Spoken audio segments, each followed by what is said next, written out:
This is Do It For a Living, your source for inside information on the future of automotive performance.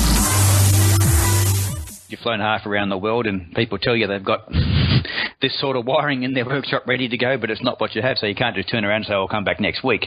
You have to come up with a solution while you're there, whatever, so. What's holding you back from starting or growing your business into what it can be? Well, if you're listening to this, it's not a lack of information. What you're about to hear is all you need to get motivated and start making waves.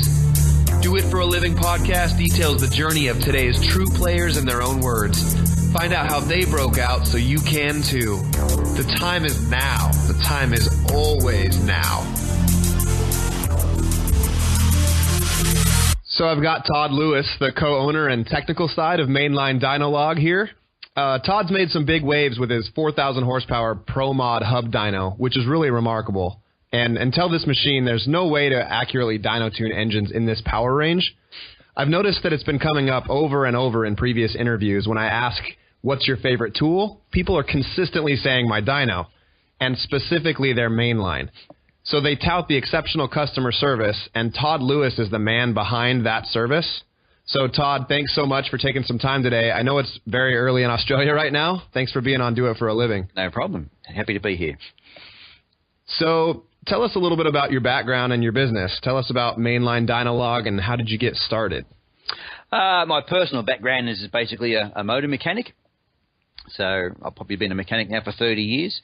And then I did that for probably 15 and 20 years, and then eventually originally got a job for Mainline as a technical sales rep, just demonstrating automotive equipment, predominantly PC-based engine analyzers or tune-up machines, injector cleaning machines, and 4 or 5 gas analyzers and scan tools. So Mainline used to do a lot of that in the 90s.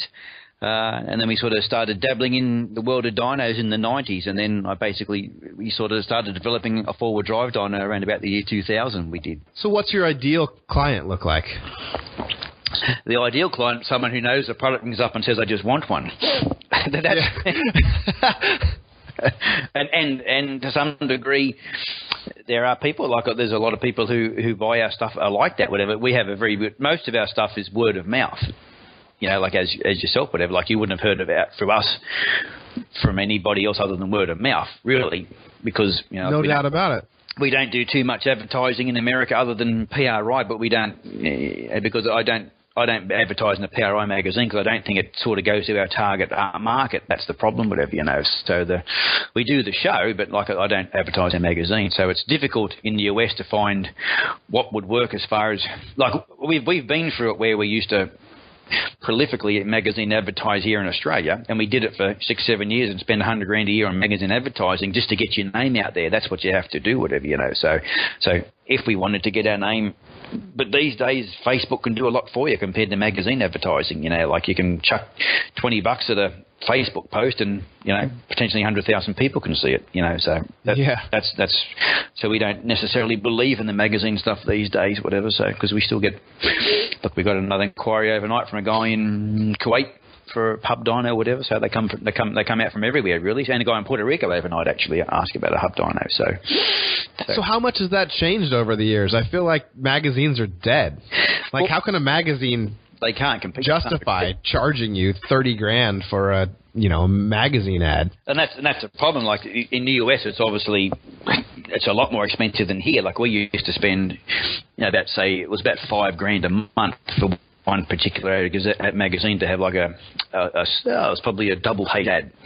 Where I imagine in some magazines over there, like I said, it'd be $30,000 what you're talking about, whatever, So that's, you have to have a pretty big turnover to be able to afford that, whatever, So we might turn over $2 or $3 million, whatever. That's what we do, So we're not like a $30 million company, whatever, or a $10 million company. So yeah, you'd have to, and that's what it arranges to be able to. You have to have some definite, proven success if you wanted to continue doing it, whatever, So, and that's why I go down the track of doing stuff with VFI 101, because you get your products in front of people's faces who are potential customers, So, and that's, it's the right kind of people, yeah, right? So, look, years ago, we worked very, very successfully for Dyno Dynamics, no question, whatever, So in that regard, the EFI 101 thing. So these days, the only thing we're contemplating doing for the US market is I'm contemplating making up a hub dyno floater that I float around the countryside to various workshops just to, get exposure, get feedback. And just pick a few high-profile places here and there just to sort of get that out known to some degree, because the guy I'm selling one to over there soon, he's sort of, I don't know what he's going to do. He might be it's a private sort of race team, so they might not be in the market to market it very much, whatever. So well, it's a good one to get over there, but that's what we're looking at doing anyway. So to some degree, it's So Todd, do you sell more dynos in Australia or US? Oh, Australia it's, I reckon, probably 5 to 10% of our market. It would be so. Oh, no kidding. Yeah. So I first ran into you, I think in 2010. I was down at 2010 or 11 down at T1. Yeah. And, Ben was there and everybody was doing, Motec related stuff, I think is what we were there for. Yep. But, yeah, all of a sudden, tide shifted. It used to all be in my circle, Dyno Dynamics, and then all of a sudden it's Mainline Todd Lewis at Mainline.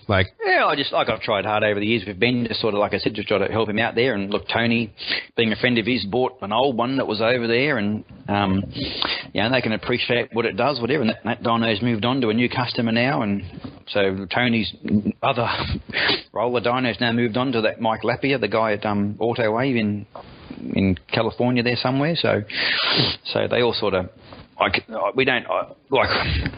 to some degree, look, I probably pick and choose who I go out of my way for, whatever, but I'm still trying to get the product known over there. So normally for that Mike Lappier guy, if one of our dynos gets sold to a new customer, typically we just charge them a one-off relicense fee, and that gives them theoretically support for a year, whatever, but we sort of stretch that, whatever, and just help them out. So if a guy buys a dyno off us brand new, they have lifetime support and warranty. But when it changes hands, it doesn't necessarily is the case, whatever. So, but when you were building Mainline, tell me about that. This is what I really want to find out. Are you building Mainline, and did you come up with all these things of how we're going to structure this business and how we're going to treat our customers, and where does all that come from? How do you go from being a mechanic, like you said, you explained that you had a good mentor and that taught you a lot of things about how do you go from being a mechanic to being the guy who owns Mainline Dyno and the technical side of it? Well, once again, it was just thrown in the deep end where I went from being a mechanic to doing demonstrations on tune-up machines, but we also were dabbling in dynos at the time, and so your role was always a technical role because you're a motor mechanic, so you're going out there demonstrating machines and trying to find faults with cars that guys have already serviced. That was the what we're trying to do with that product, whatever. And then we're starting manufacturing dyno, so you get thrown in the deep end. The existing company was manufacturing dyno, so we we had a control system that was only dedicated for two-wheel drive, so we teamed up with Dynalog, who had a four-wheel drive control system. So I was sort of thrown in the deep end to start designing. We had an older design of dyno, which was a structurally sound dyno, but it didn't look nice. So if a guy's spending the same amount of money on a competitor's product than ours, they said, well, I like your software and your control system, but I don't like the look of your dyno. So so that was what it was.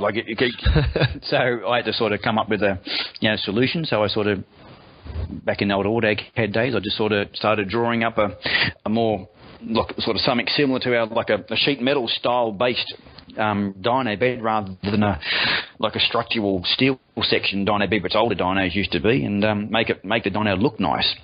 So that's what I sort of had to start to do in the early days, and then sort of 10, 12 years ago, and then you just evolve over the years to try and make that product easy to manufacture and easy to secure parts for it. And it's all very well. The pitfalls you have when you're designing products is something might look fantastic on paper, but then it has to then be manufacturable. And then you learn to and the sheet metal guys, and well, this can be done, that can't be done. So you have to sort of work to find out what can be done with the equipment that's available to guys to make. So that's what some of the things that come up from a design and manufacturing process. So and then so we do predominantly, that was just we were doing 99% roller dynos, and we have some involvement with engine dynos because the Dynolog part of the business does engine dynos. So we get involved from time to time doing that sort of stuff. And then, so we sort of wanted to,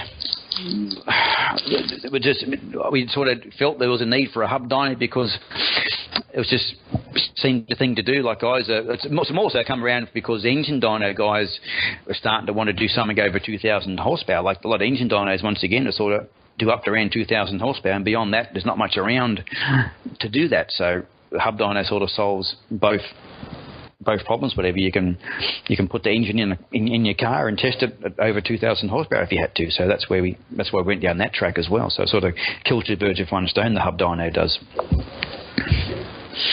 So the hub dyno blows my mind. Tony told me that he enjoys tuning again. Yeah, because it'd be certainly frustrating. Otherwise, it can be whatever. So, like, there's certain elements of the tuning industry who wouldn't know, who wouldn't appreciate or know there's a problem on a roller dyno. As they just don't put two and two together. They say, I'm putting fuel in here, and I'm putting timing in here, and I'm putting boost in, but it's not making any more power. And guys just accept that. They don't go looking why it's not stacking up on the screen, where the smarter guys will realise, well, hang on, this thing should be making more horsepower. So there's got to be a reason for it. So that's so the guys like Tony, and probably yourself can appreciate that, whatever. So. And it's because a longer spending time strapping the car down and restrapping it the whole time. You can sit in the car in comfort, and you don't have to get out and just tune the car, and the thing just makes horsepower.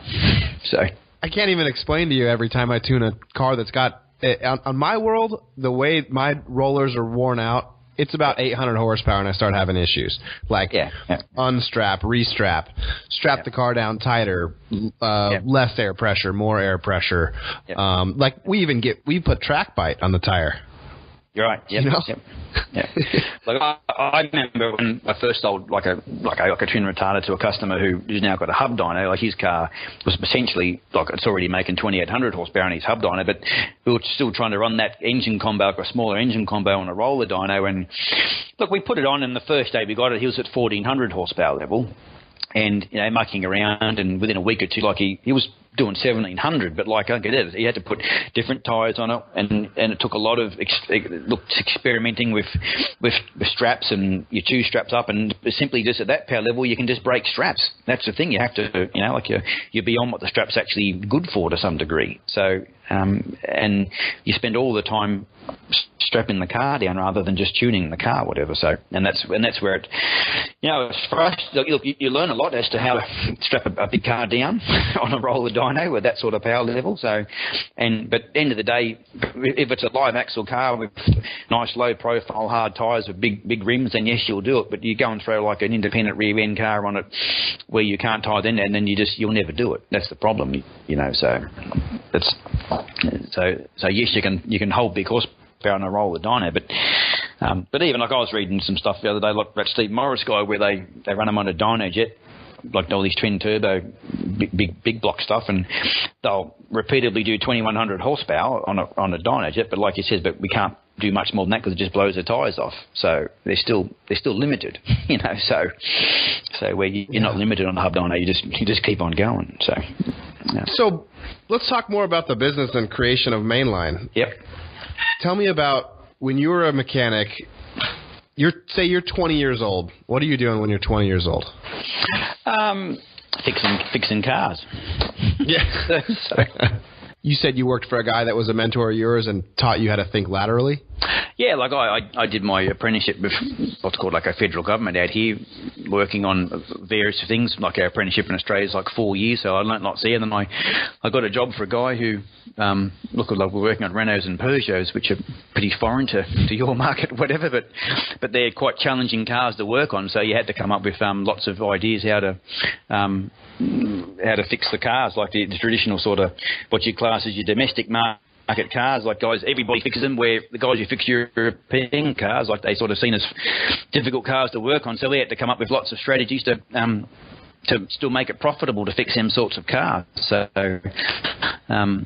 So yeah, that's what I worked on for 8 or 10 years. And so there's lots of things, like something as simple as pulling a gearbox out of a traditional car. You just unbolt your bell housing bolts and drop your tail shaft and cross member, and the gearbox comes out. That's not the case on some European cars. You've got torque tubes between gearboxes and diffs, so you've got to unbolt all that and find out ways of tilting the engine down far enough to get access to your bell housing bolts. So all them sorts of things are challenges that some guys will think of and other guys won't. So I was sort of put in a good scenario where you had to sort of had to solve problems all the time. So that sort of it's come handy it serves you further down the track in your career, where you've got to come up with problem solving.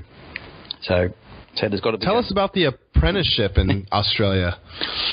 Yeah, it was back in the 80s when like I got into the automotive market. We had quite a high unemployment rate in Australia. I think it was close to 10%. So look, I did reasonably well at school, but I left school what's called year 10. So you'd leave school about 15. You didn't go to what's called like high school. We had another extra 2 years. So it was pretty competitive to get a job at the time. But I did reasonably well enough in maths and that sort of stuff. So I ended up having a couple of jobs to choose from. And at the time, most of the government jobs were the ones that everybody. So you go, there's 1,500 people. So when I got my apprenticeship, there was 1,500 people applied for the job, and they employed 7 of us for the place I worked at, and it was a federal government place where we worked on all the federal police cars and Navy cars, Army vehicles, taxation department cars, so all the government departments. So we got a good range of things to work on, anything from the weed whacker to a truck, whatever you'd work on. So I got lots of experience of things to work on. So in that regard, and saw lots of great, because we're working on things like the imported cars that come into the country. They'd come from our workshop to get all quarantined and that sort of stuff. So it was interesting for an apprenticeship. It was. So you said you left school at year 10, and now you're the owner and the technical side of Mainline Dyno. Like, what is it that differentiated you? And you said there was 1,500 people that applied. Like, I feel like you're a badass, and there's something missing here. Like, what is it that you're doing that allows you to be successful in what you're doing? You know, like there's something that's different between you and 1,500 other people, right? Like, and it's more than just time and place. Yeah, but it was more so. Look, I probably traditionally in my family we all left school at year 10. You didn't go on to year 11 and 12. So I left school. I probably had the qualifications to do that and then go to university. But I come from a family of tradesmen who go out and get your hands dirty and do that sort of work. So I left school when I did, and I was always going to be, like I said, like in the machining industry, because that's what the family business was. But I got interested in cars at the time, so I decided to become a mechanic instead. So, and because I did relatively good at school, like it sort of, you need some pretty relatively reasonable maths to some degree.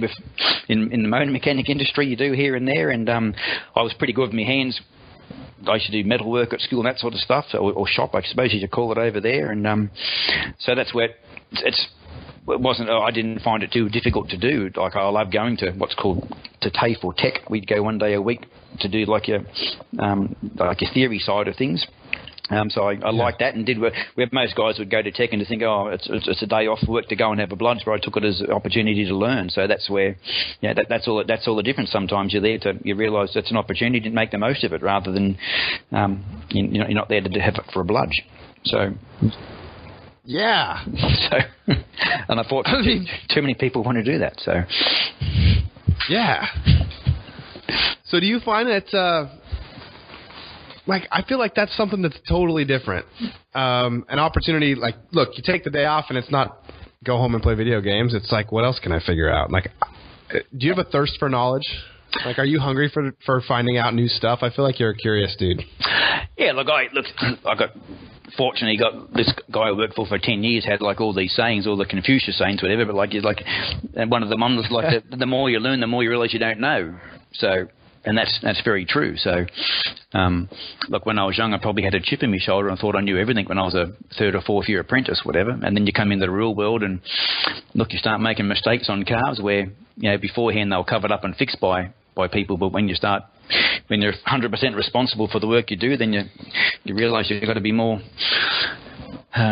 Just do a more thorough job when you're fixing cars. You can't afford to leave nuts and bolts loose and that sort of stuff. So that's I got that sort of drilled into me pretty early on. So you sort of, and that's the thing. Like you can't afford to have comebacks in the automotive industry. Just your profit goes out the window if a car comes back because you did something wrong the first time. Then that's a wasted job. So yeah. So that's pretty much in any industry. That's the same problem. So, well, that's what you have to do. So tell me more about the guy that you worked for, and some more of these Confucius sayings. So he was very, like it's an incentive to make you work hard. Like we sort of used to. At the time, we used to buy, they used to called cut and shuts, like written off cars. So we'd buy them, and that's what we'd fix in the afternoon. So we'd do all our retail work in the morning, which paid the bills. Sort of rip into it and get through all the work, and like you're fixing cars, the car comes in for service, but you're taught to pick things that are wrong with it and make more money out of it, like extra stuff you can sell to the customer. So, and then we get that sort of work done, and then in the afternoon you'd get into the interesting stuff where you'd go and you'd have a damaged written off car there. You'd go and cut the front off a car and rip the engine and gearbox and everything out, and then you'd go and buy another damaged one, the front cut, and do cut and shut. So that's what. And then I used to get like a cut out when we'd sell them cars, and I used to get a cut out of it. So it was like an incentive to do, to get your work done as quick as you could and efficiently as you could. So you've always got something fun to do in the afternoon. So that's what we used to do there. So, and we were a small workshop, but we used to try to add a lathe there and a few little, like a mill. So we used to sort of, make a few parts here and there that we had to do ourselves. So because I could use a lathe, so that sort of come in handy for fixing stuff here and there. So, and once again, because I ran those in Peugeots, you learn all the wet sleeve engines, which are quite different to a lot of other things in the market. So, we could.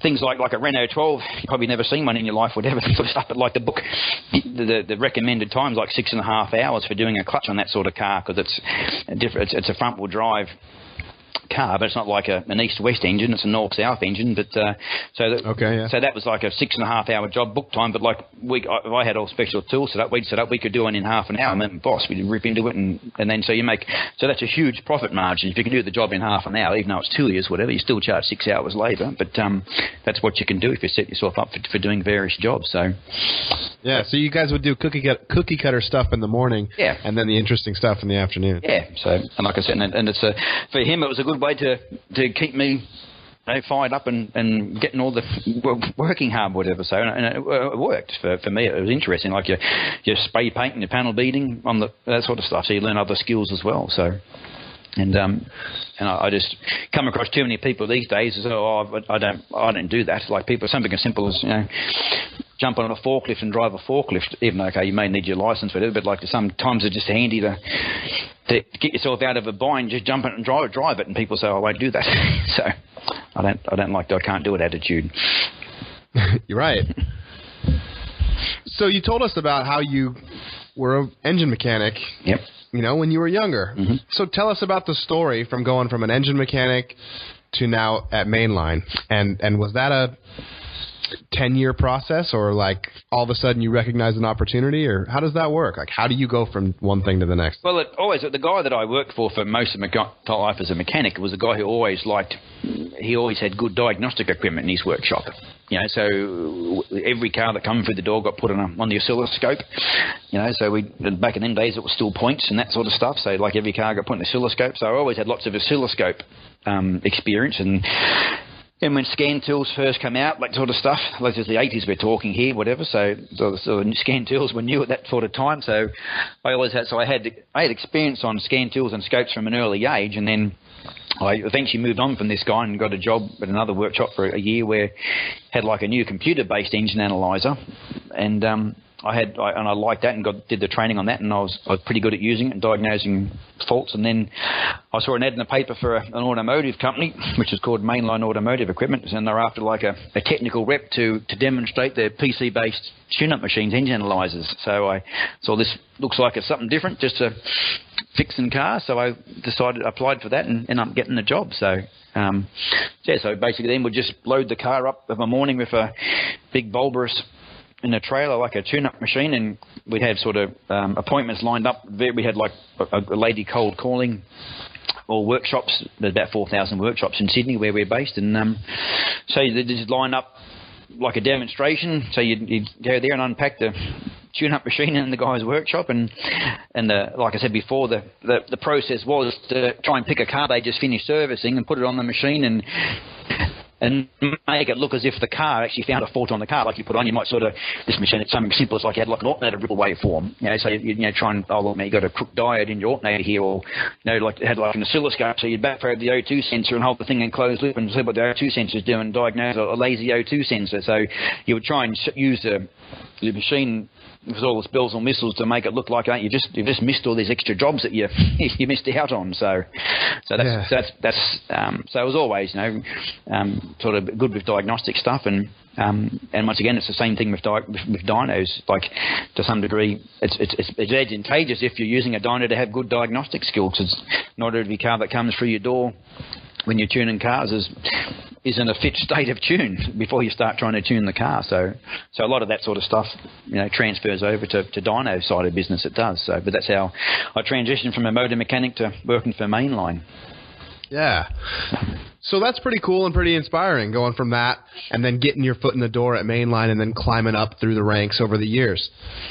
Yeah, like it was just a husband and wife company at the time back in the 90s, and unfortunately, one of the owners, he died, whatever, and then there's just a single owner. There's a woman, and she eventually wanted to get out of the thing, so I ended up coming up with a deal with her and another employee, which is Craig Mahoney. We worked out a plan to progress to own the business. So we just worked to that plan. That was about a 5-year process to for her to retire and move out of the business, and then me and Craig took over about 5 years ago. So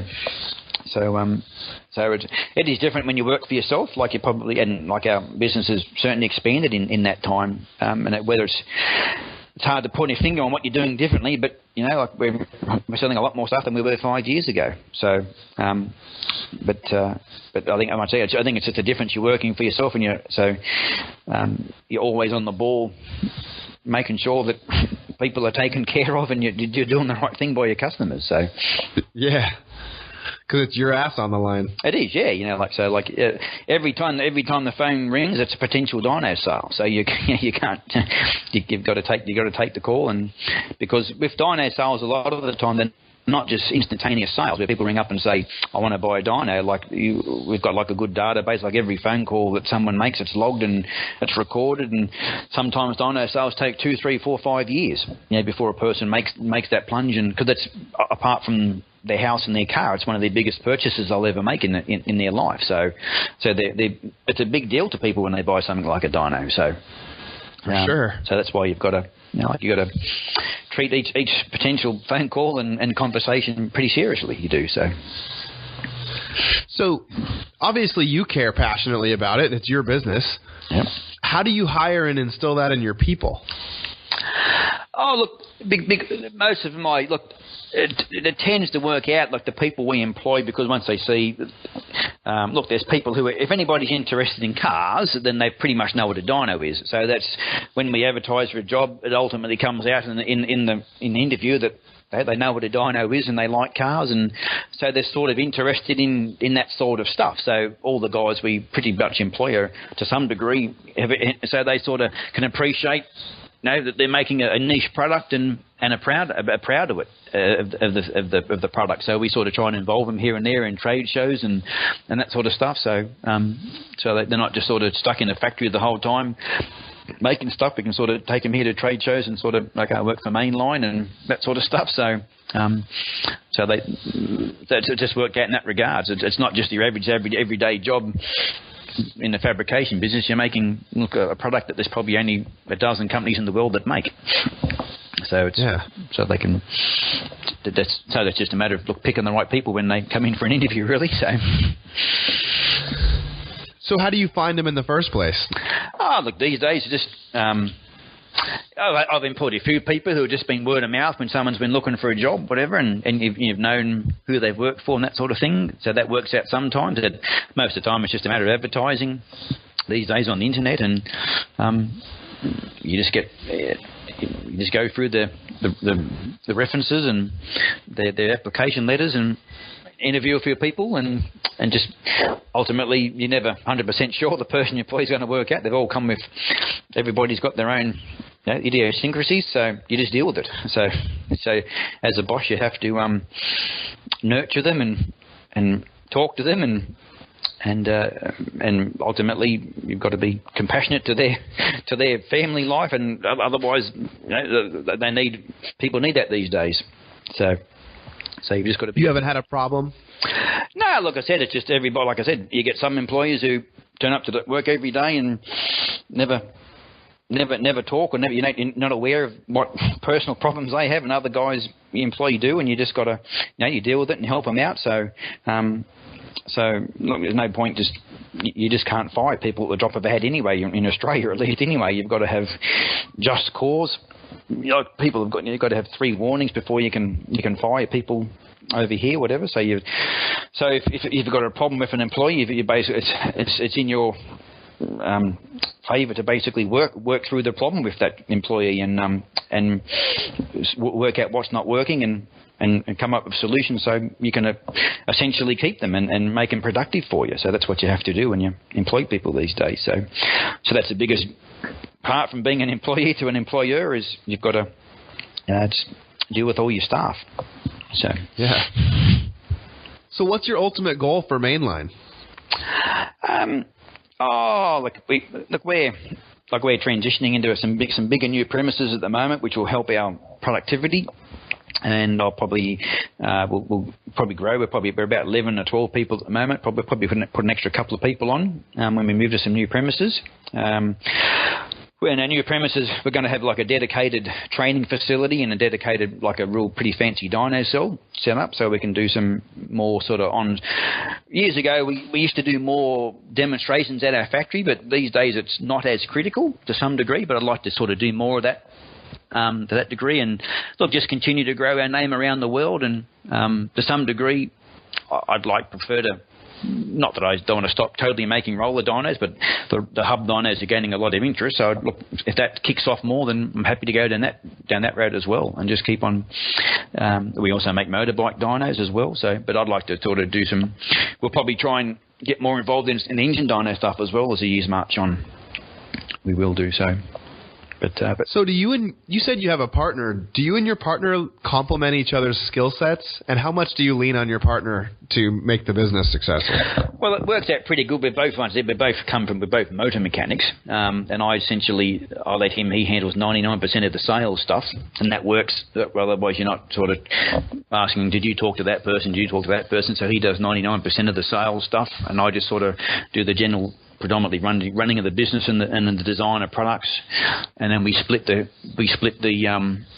installation jobs. Like some of our products sort of get an installation as included in the price, so we sort of split the installation between ourselves as far as that sort of stuff's concerned.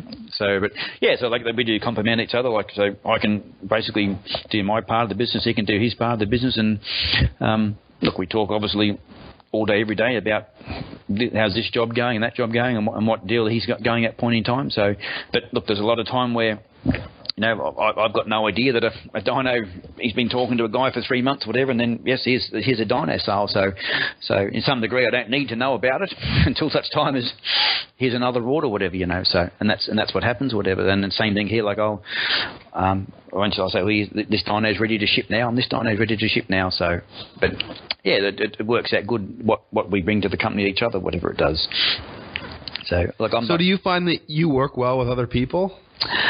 Yeah, I think so. I'm pretty flexible, whatever. I'm not a great salesman myself, whatever. So it just doesn't come naturally to me. So I'm happy to talk to someone on a technical level if they're asking questions about dynos and that sort of stuff. So, but yeah, I think I'm probably, as a boss, I don't draw enough of a line sometimes. I probably talk too much to my employees at a friend level rather than a boss, and that sort of can be harmful sometimes because they'll take advantage of you. So if you've got to be, so that's the problem. You still got to pull back a while and remember you've got to be a boss and tell that person to do that and that person to do that sometimes rather than just say, go and do it myself.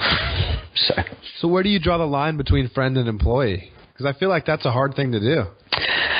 Yeah, look, like, do you go out and have drinks with your employees? Look, I don't know. So my employees, they all sort of get together on a Friday after work, and sort of 4 or 5 of them do, and go to the pub and have a beer or two, whatever they do. So which is good for their camaraderie, I suppose. But not that I wouldn't. Like certainly when we travel, we do a few trade shows here and there. Then we socialise together. But apart from a Christmas party, but no, I don't socialise with my employees on that level, whatever. So it's not a conscious decision. It's just the way things have worked out, whatever, so.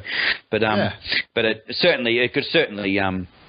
Look, it would certainly cause troubles to some degree, because you'd see, especially if you were spending time with one employee and not another, the wrong employee would take it the wrong way and think you're favouring that person. So that's why you probably can't do it. So, yeah, even though we're a relatively small business,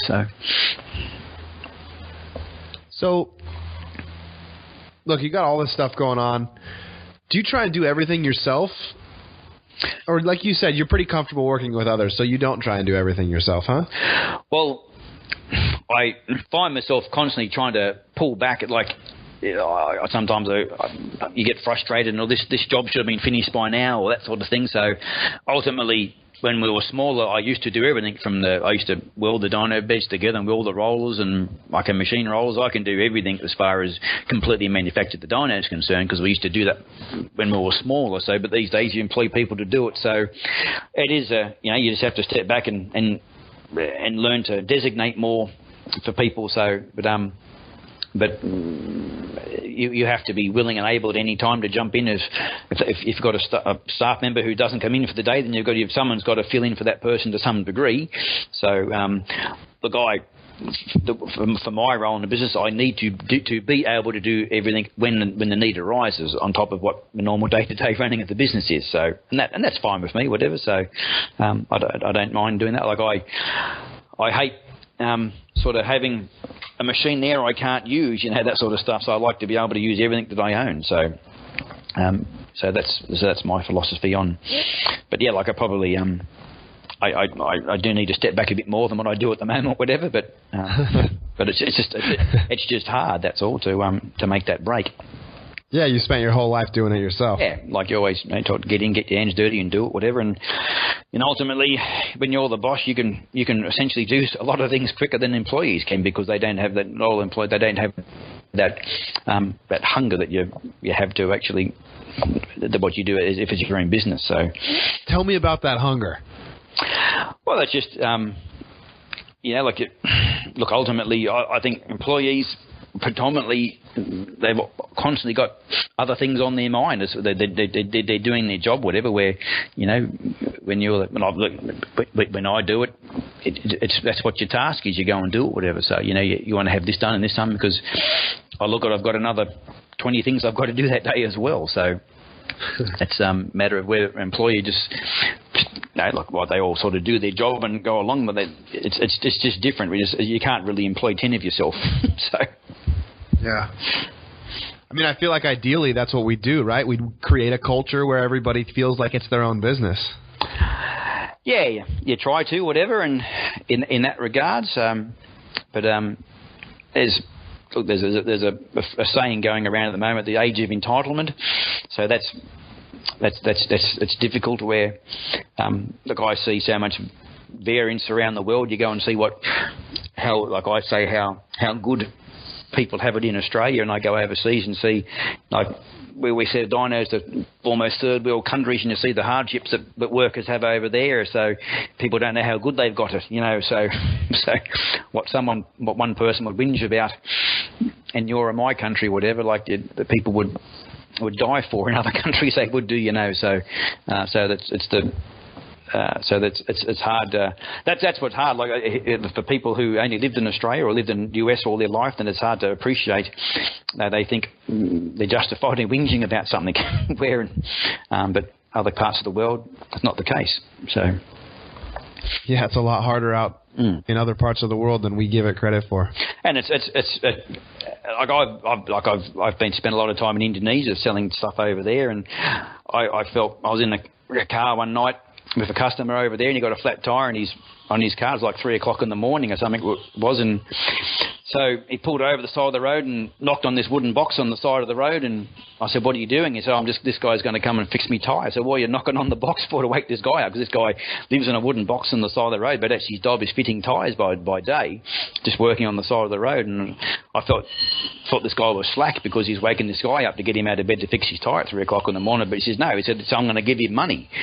So this guy was totally appreciative that he's got woken out of bed at 3 o'clock in the morning from his wooden box to change this guy's tyre on his car. So it's the mentality, like you don't realise that.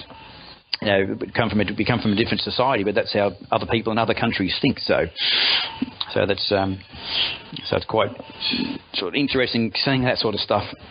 Difference from one employee's perspective in one country to somewhere else, whatever. So. Right, people like the guy's just stoked to have work to do. Yeah, pretty much whatever, like he's going to get money. So, and if you don't have money, you can't live, pretty much. So.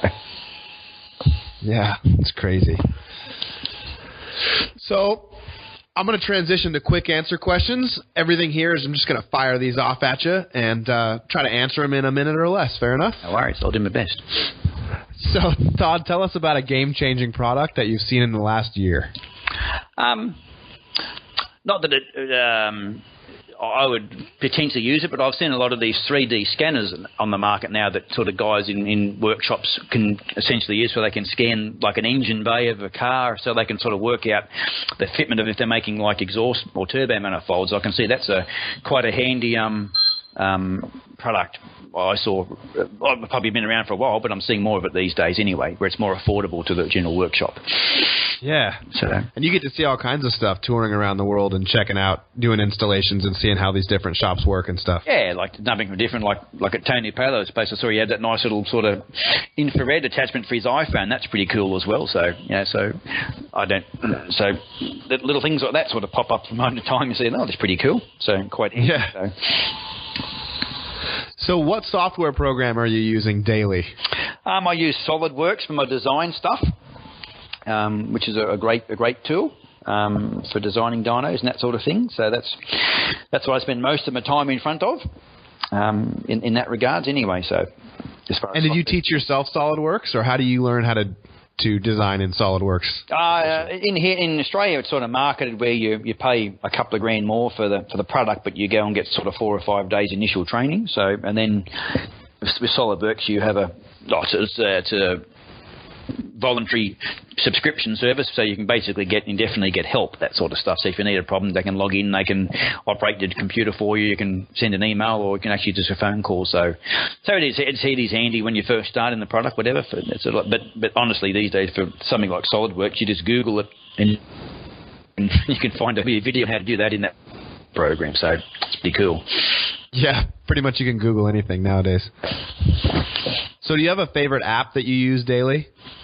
The old Google Calendar is, sort of, I probably just use it more so, not so much I use it for my meetings, but I just use it as my sort of daily tasks for what I have to do, what my staff members have to do, and that sort of thing. And it's pretty good. Google, like this, you book a flight somewhere, and it just turns up on your phone. so then your next hotel booking turns up. So how it all happens, I don't know, but it's pretty handy in that sort of. So Google is a pretty good, nice little app. Fair enough.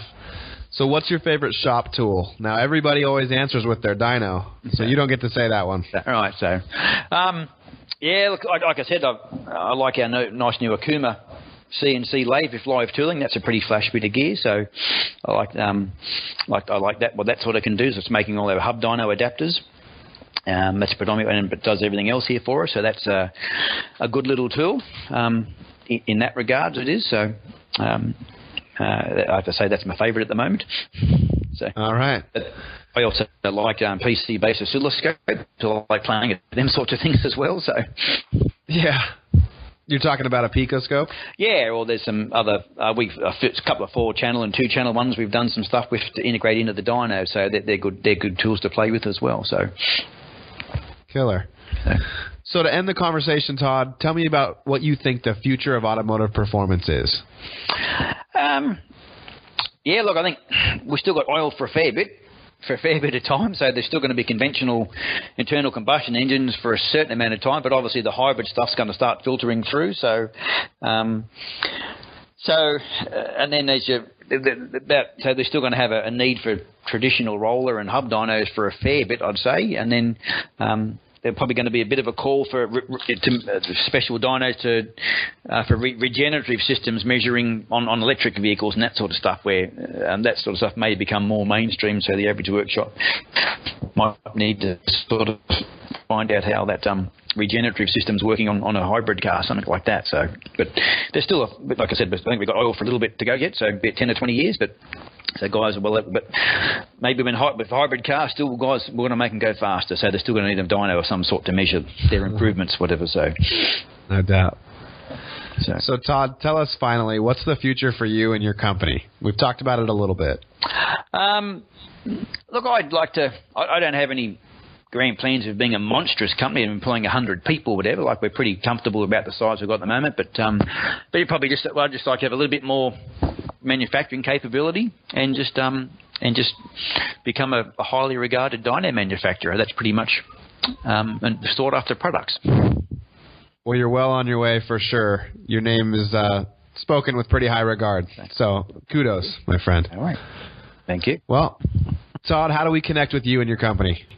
Look, our best, obviously you can keep track of us, what we do a lot of the time on our Facebook page, but on our website we've got a good contact form, which 99% of our sort of dyno sales come from. Just like a contact form where guys can just fill out like a few basic details of what they're interested in, and we'll get back to them promptly with any questions they may have. So just our website, just www.mainlineauto.com.au. Right on. Well, Todd, hey, thanks so much. I know that you're super busy, and I've stressed you out sufficiently for the day. Sure. But thanks again for being here on Do It for a Living. We appreciate it, and I'll talk to you soon. No worries. Thanks for your time. Thanks for listening to Do It for a Living. You can find out more about this guest, this show, and even details about what we just talked about at our website, doitforaliving.net.